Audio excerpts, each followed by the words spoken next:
Et nous enchaînons à présent avec Enjeu Patrimoine, un enjeu patrimoine consacré à la stratégie que vous pouvez encore mettre en place d'ici la fin de l'année vis-à-vis de vos versements sur un PER, un plan épargne retraite. Pour cela, nous avons le plaisir d'accueillir deux experts du sujet sur le plateau de Smart Patrimoine. Guillaume Berthiaud nous accompagne tout d'abord. Bonjour Guillaume Berthiaud. Bonjour messieurs. Bienvenue sur le plateau de Smart Patrimoine. Vous êtes président de Sofidy Gestion Privée et à vos côtés, nous avons le plaisir d'accueillir également Christophe Olivier. Bonjour Christophe Olivier. Bonjour messieurs. Vous êtes directeur général de MyPension Expert. On va peut-être commencer avec vous, Christophe Olivier, expert du PER, du plan épargne retraite. Quand on est à mi-décembre 2024, est-ce qu'il est trop tard pour réaliser des versements sur un plan d'épargne retraite ? Absolument pas, absolument pas. Alors, ça peut dépendre de l'assureur avec lequel vous avez votre plan d'épargne retraite. Si vous êtes sur un plan d'épargne retraite digital avec des process digitaux, numériques, électroniques, c'est quasiment jusqu'à la dernière minute que vous pouvez faire un versement. Si vous êtes sur des process encore papier, il est probable que votre assureur va vous demander de remplir les papiers au moins une semaine avant la fin d'année. Donc il faut un tout petit peu anticiper, même si ça reste quand même un des moyens de défiscaliser jusqu'à la fin de l'année. De toute manière, il faut toujours anticiper dans la vie, c'est toujours utile. Donc le mieux d'ailleurs, c'est d'anticiper dès le début d'année et de faire des versements réguliers. Mais forcément, à la fin de l'année, se pose la question de quel versement pour terminer l'année calendaire, puisque du point de vue de la fiscalité, on va se retrouver avec un plafond qui est lié à l'année calendaire. D'accord. Et donc, c'est le moment de se poser la question, est-ce que j'utilise mes plafonds de l'année, des années antérieures ? C'est la stratégie à mettre en place. Quand vous dites est-ce que j'utilise mes plafonds de l'année ou de l'année antérieure, c'est-à-dire qu'on a le choix entre différents plafonds quand on fait ces versements ? Non. Alors, il faut différencier déjà les travailleurs non salariés des salariés. D'accord. Travailleurs non salariés... Si on reste sur le PER individuel. PER individuel pour les deux. Oui. Les deux sont des PER individuels, mais le travailleur non salarié, parce qu'il cotise moins sur sa retraite classique, a un plafond qui est plus important que celui du travailleur salarié. C'est-à-dire qu'au-delà des 10% du revenu, il a un deuxième plafond qui est de 15% de la fraction de son revenu, entre 8 plafonds de la sécurité sociale et un plafond de la sécurité sociale, ce qui permet de faire des versements beaucoup plus importants. Le maximum pour un travailleur non salarié qui verserait via son entreprise sur son PER individuel, c'est de l'ordre de 85 000 euros pour quelqu'un qui gagnerait de l'ordre de 290 000 euros. D'accord. Donc ça peut être très important. En revanche, sur un salarié, c'est 10%, et donc là, on est dans la limite de 8 passes, donc c'est des maximums de 30 000 euros par an. Guillaume Berthiaud, vous vouliez compléter sur le sujet des plafonds ? Non, mais j'ajouterais qu'en plus, on ne se base pas sur les mêmes revenus selon qu'on soit travailleur non salarié ou salarié. Le salarié, c'est par rapport au revenu N-1 pour calculer le plafond. D'accord. Ouais. Donc année 2023 pour versement 2024. Absolument. Alors que le travailleur non salarié, lui, c'est par rapport à ses revenus de l'année en cours. C'est pour ça que souvent, on en a quand même pas mal de clients, notamment par exemple des médecins, qui attendent un peu le dernier moment parce qu'ils veulent avoir de la visibilité sur combien de revenus ils ont perçus sur l'année. Donc on est un peu dans le money time. Moi je suis tout à fait d'accord pour ne pas attendre le dernier moment, bien entendu, essayer d'anticiper. Et attention à ne pas se faire coincer par les délais des assureurs, parce que papier, c'est même parfois, quand on fait un bulletin de versement, qu'on veut souscrire un PER en version non digitale, c'est 15 jours, 3 semaines avant la fin de l'année qu'il faut s'y prendre. Donc, oui, parce qu'après il y a les vacances scolaires, Noël, et donc globalement ça ralentit d'autant, si je comprends bien. Ça ralentit tout. En matière de plafond, est-ce que on parle effectivement ensuite de réduction fiscale, est-ce qu'il faut prendre en compte par exemple les revenus du conjoint, Guillaume Berthiaud, ou les plafonds potentiels auxquels le conjoint aurait le droit aussi si jamais il ou elle a aussi ouvert un PER ? Absolument. Alors ça, c'est un élément très important à rappeler. On peut, lorsqu'on est pacsé ou marié, mutualiser ses plafonds avec ceux du conjoint. D'accord. Donc, si on a tous les deux ouvert 2 PER individuels ? Non, pas nécessairement. Si j'ai mon propre PER et que mon conjoint n'a pas son PER, je peux utiliser ces plafonds pour verser sur mon PER. Et ça, c'est intéressant. Il ne faut pas oublier de cocher ensuite la bonne case lorsqu'on fait sa déclaration d'impôt. C'est la case 6QW. si je ne me trompe pas. Donc ne pas oublier à cocher... pas vraiment. Donc voilà, c'est un élément important. On peut du coup augmenter son versement en utilisant cette méthode de la mutualisation. Et j'aimerais rappeler une deuxième chose, si on souhaite optimiser son versement, il ne faut pas oublier qu'on peut venir récupérer les 3 dernières années de plafond, et que pour ne pas perdre la 3e année, donc il faut verser de quoi consommer le plafond de l'année qu'on peut utiliser sur 2024. D'accord. Pour pouvoir aller ensuite chercher celui de l'année de -3. Donc il faut aller au maximum du plafond qu'on peut utiliser en 2024 pour ensuite aller potentiellement chercher les plafonds qu'on n'aurait pas utilisés les années précédentes. Ça, c'est possible. D'accord. Absolument. Absolument. Une question... C'est là que intervient toute la stratégie. Résultat, alors... Pour les travailleurs non salariés, on revient de tout à l'heure, il y a encore une autre subtilité, c'est qu'il peut verser à titre professionnel et à titre personnel. D'accord. Et à titre personnel, il peut aller chercher des plafonds non utilisés des 3 années antérieures, ce qu'il ne peut pas faire à titre professionnel. Et là, on rentre dans des cas complexes où il faut vraiment aller voir un spécialiste et faire ces simulations avec un spécialiste pour optimiser l'utilisation de ces plafonds. Ça veut dire que le travailleur non salarié a 2 PER ou simplement il verse depuis 2 comptes différents, le compte de son entreprise et son compte individuel ? La deuxième, absolument. Il verse soit d'un compte, soit de l'autre compte sur le même plan d'épargne retraite.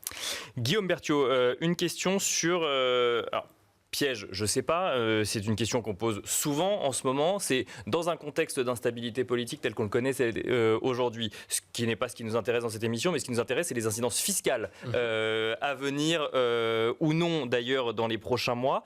Dans quoi est-ce qu'on investit une fois qu'on a décidé de faire des versements sur son PER, et est-ce que faire des versements sur son PER, alors sachant que même s'il y a des cas de déblocage anticipés, ça restera de l'argent bloqué pour le long terme, est-ce que c'est la meilleure stratégie dans un moment aussi incertain que celui qu'on connaît actuellement ? Oui, moi je suis convaincu que le PER a toute sa place dans la stratégie patrimoniale et prend de plus en plus de place même. J'encourage tout le monde à avoir un PER aujourd'hui pour tous les sujets qu'on connaît sur les incertitudes liées à ce qu'on va percevoir à la retraite. Donc c'est important de développer sa retraite par capitalisation. Ensuite, une fois qu'on ouvre son PER, ce qui est bien, c'est que c'est un produit où on va pouvoir effectivement préparer sa retraite en baissant ses impôts et en maîtrisant aussi le niveau de risque. Une fois qu'on investit dans son PER, on peut choisir parmi plein de supports. Il y a du fonds en euros pour les plus prudents. Il y a des fonds actions, maintenant des fonds non cotés, des titres vifs qui se sont largement démocratisés ces dernières années. Donc la bonne réponse, c'est faites attention à votre profil d'investisseur. D'accord. Voilà, c'est important de se connaître. Si on est prêt à prendre du risque ou pas. Et ensuite, regardez son horizon de placement. Si je suis en train de verser à 2 ou 3 années de la retraite, il vaut mieux jouer la prudence, éviter la volatilité.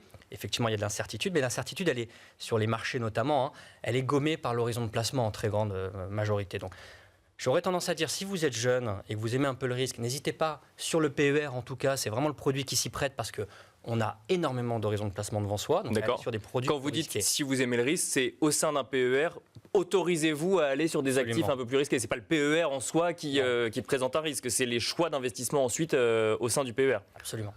Moi, je serais même un petit peu plus offensif sur cette question-là. C'est que il faut bien avoir en tête, et nous, on fait beaucoup de pédagogie vis-à-vis justement des jeunes. Les jeunes, il faut comprendre que si on investit sur le marché action pour 1 an, on peut perdre 30% et on peut gagner 40%. Donc ça fait peur.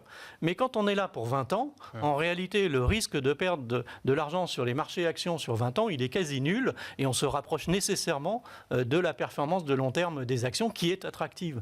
Donc moi, j'irais plus loin. Ce serait dommage de ne pas être offensif si on est jeune et qu'on a un PER.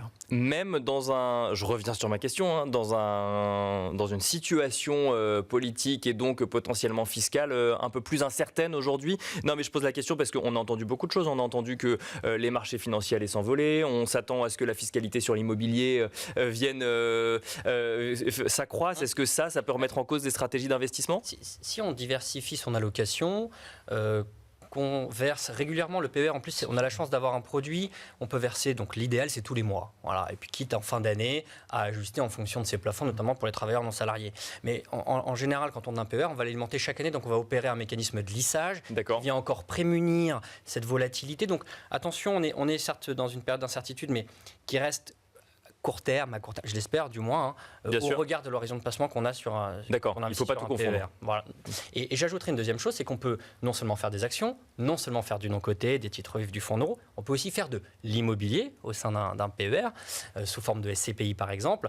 Et là, je rappelle que depuis 2023, avec la réponse ministérielle Malhuret, les fonds immobiliers dans un PER ne sont pas soumis à l'IFI. C'est quand même une des rares méthodes qui permet de ne pas rentrer dans cette base imposable, sauf, attention, en cas de déblocage anticipé. Donc la règle est comme d'habitude un peu complexe, pourquoi se priver, mais si un cas de déblocage anticipé survient sur votre PER, donc je rappelle par exemple l'achat de la résidence principale ou des cas un peu plus négatifs, bien sûr. Dans ce cas-là, le contrat deviendrait imposable pour la fraction représentant des unités de compte immobilières à l'IFI pendant une période de 2 ans. Voilà.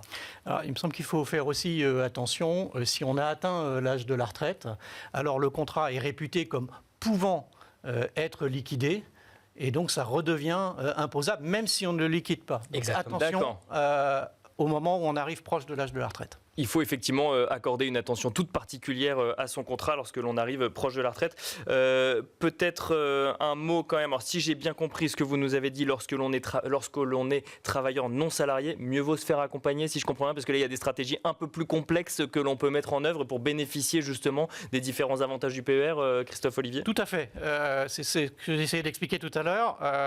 Le travailleur non salarié va avoir un plafond important pour l'année en cours via ce qu'on appelle l'article 154 bis.